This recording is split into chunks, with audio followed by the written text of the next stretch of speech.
Oke, assalamualaikum warahmatullahi wabarakatuh.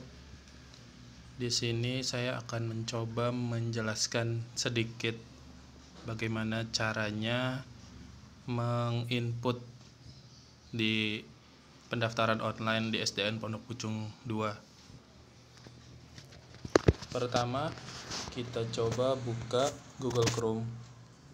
Disarankan sih menggunakan Chrome ya, karena form pendaftaran ini juga base-nya dari Google, jadi disarankan sih menggunakan Chrome.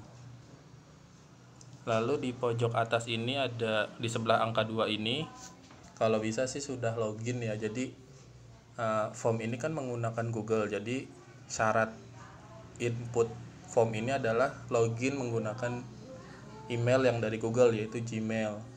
Cirinya sih kalau udah login harusnya ada foto profilnya ya di sebelah angka 2 itu. Lalu dilanjut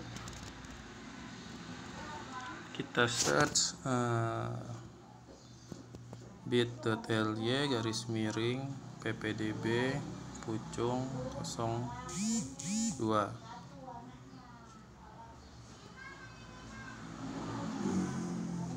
Nah, ini adalah form pendaftaran di sekolah Pucung 02. Jadi di sini ada periodenya, ini dibuka hanya untuk tutorial ini aja ya. Jadi nanti bisa diakses sih sebelum tanggal 8 sampai 20 Juni ini masih bisa diakses, cuman tidak bisa diinput. Jadi bakal muter di situ-situ aja. Lalu ini dasar hukumnya, lalu syarat ini sih kalau di form ini kan nanti diupload ya, jadi disarankan untuk di scan dulu aja untuk KTP, KK, akte, sama rapot yang dimaksud ini. Kalau TK-nya itu mengeluarkan NISN, jadi nanti SD tinggal tarik data aja dari TK sebelumnya. Ini sih opsional ya, tentatif. Kalau TK-nya tidak mengeluarkan NISN juga nggak apa-apa. Lalu di sini seleksi itu berdasarkan zonasi sama umur. Kalau zonasi itu SDN Pondok Pucung 02 itu kan masuk Kecamatan Pondokaren, itu masuk ke zona 1. Yang diutamakan ada di lingkungan SDN Pondok Pucung 02 aja, yaitu Kelurahan Pondok Pucung.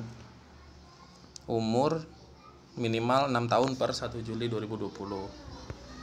Pengumumannya tanggal 23 Juni 2020 melalui website. Insya Allah ini akan melalui website. Untuk setelah itu kan nanti ada, setelah pengumuman itu kan nanti ada ini ya, ada daftar ulang. Daftar ulang itu nanti yang lolos itu harus mengirimkan berkas asli, bukan berkas asli ya, fotokopinya. Jadi dicocokin nanti antara yang sudah diinput sama berkas.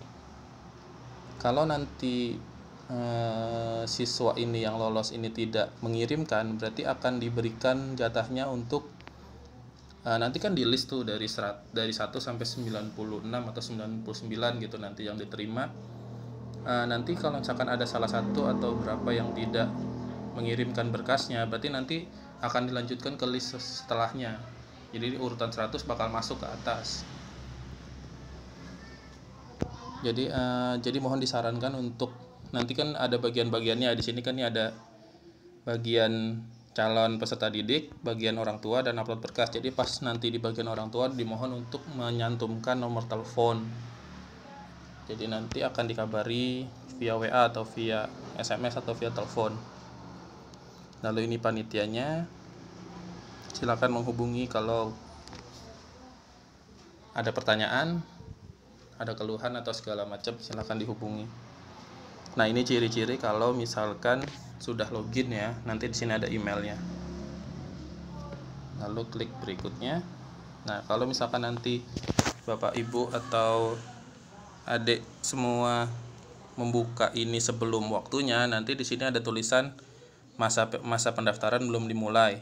Tapi kalau ini lagi dibuka aksesnya, jadi di sini masuk bagian pertama, yaitu calon peserta didik. Nah, di sini isi berdasarkan dokumen kartu keluarga dan akta kelahiran. Jadi jadi ini saya coba input ya. Jadi saya coba praktekkan.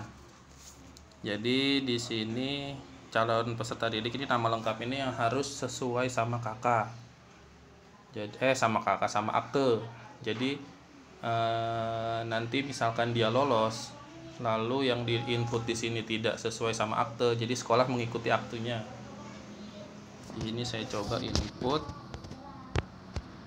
Syabil. Kalau jenis kelamin laki-laki, nomor kartu keluarga ini yang ada di atas ya, di atas kartu keluarga itu nomornya, bukan nomor NIK-nya, tapi nomor kartu keluarganya. Lalu nomor induk pendudukannya ini nomor NIK untuk si anak ya. Ini harus sesuai yang ada di kakak.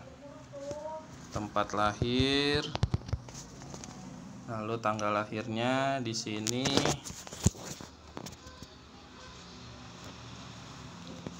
Itu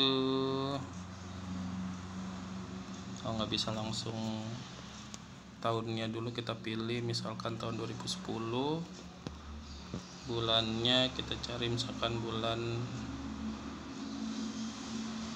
ya, ini kita asal aja dulu ya, di November, set, nanti kan dia muncul di sini. Nah, untuk nomor registrasi akte kelahiran itu dia biasanya ada di bagian atas kanan akte yang tulisannya AL terus nomor XXX itu lagi segala macam, itu harus. Nah, lalu di sini agama kita pilih, alamat ini alamat lengkap ya, jadi ini alamat rumah. Di sini saya tulis contoh saja karena ini wajib diisi ya.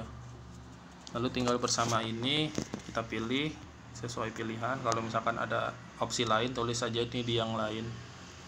Di sini anak, misalkan anak kedua, jadi dia sesuai akte, dia anak keberapa, sesuai akte juga ada sih anak keberapanya, atau ngelihat di kakak juga bisa. Lalu di sini apakah memiliki kartu perlindungan sosial, kalau jawab ya, kalau tidak nggak apa-apa. KIP, pertanyaannya sama tapi ini KIP, kalau tidak juga nggak apa-apa. Tinggi badan mohon diisi karena ini wajib. Kalau tinggi badan ini hitungannya sentimeter, berat badan ini hitungannya kilogram, lingkar kepala ini juga sentimeter. Di sini misalkan 40. Nanti sih saya tambahin sih mungkin di sini nanti lingkar kepala cm, berat badan km gitu-gitu. kg.